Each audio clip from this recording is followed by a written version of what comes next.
The ease of passage of electrons depends on the nature of the material. This effect is measured by resistance. More work has to be done to drive a current through a high resistance than a low resistance. For the elements in an electric fire, a high resistance wire is needed so that a large amount of energy is transferred. The opposite is required for the connecting wires in the circuit, where low resistance wires are used to reduce energy losses. Current flow is easier in a wire with a large cross-sectional area, so thick wires are used where large currents are needed. For example, in the starter motor in a car or kitchen's oven. The longer wire, the harder it is for current to flow. Energy loss is reduced by using short connecting wire. Electrons move more easily through semiconductor sands. Others when a potential difference is applied. The opposition of conductor to currents is called its resistance. A good conductor has a low resistance and a poor conductor has a high resistance, the ohms. If the current in a conductor is I when the voltage across it is B, its resistance R is defined by R equals to B. R equals resistance equals to voltage divided by current.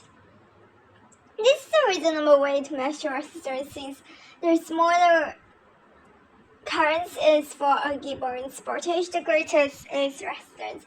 If the B is in volts and I is in amperes, then the resistance is in ohms symbol and the great letter omega. For example, if the current is 2A when the voltage is 12 volts, then resistance is equals to 12 voltage divided by 2A. And so resistance is 6. So resistance is voltage divided by current.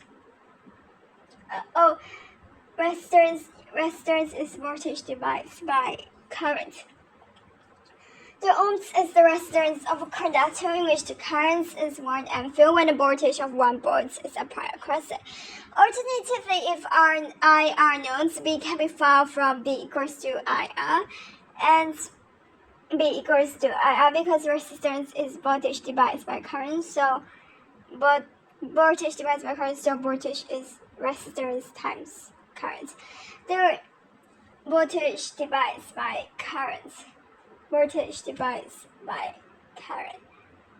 So, the triangles in the figures and aid to remembering the three equations. It is used in the same way as the density triangles.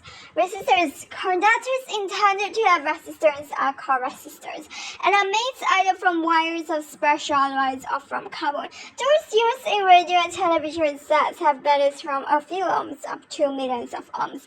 Variable resistors are used in electronics and are then called potentiometers as volume and other controls.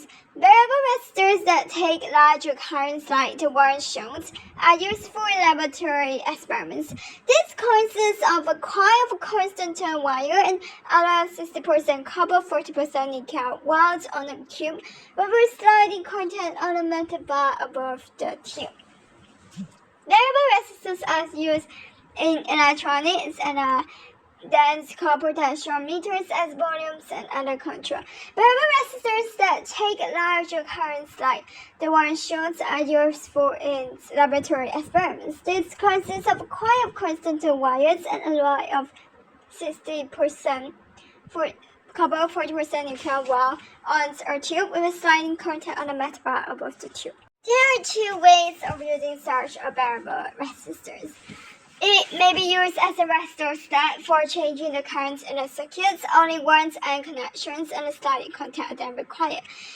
Moving the sliding contact to the left reduces the resistance and increase the current. This variable resistors can also act as a potential divider for changing the potential difference applied to a device.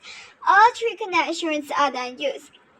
Any fraction from the total potential difference of the battery to 0 can be taped off by moving the sliding contact down. It shows the circuit diagram symbol for a variable resistor being used in method mode.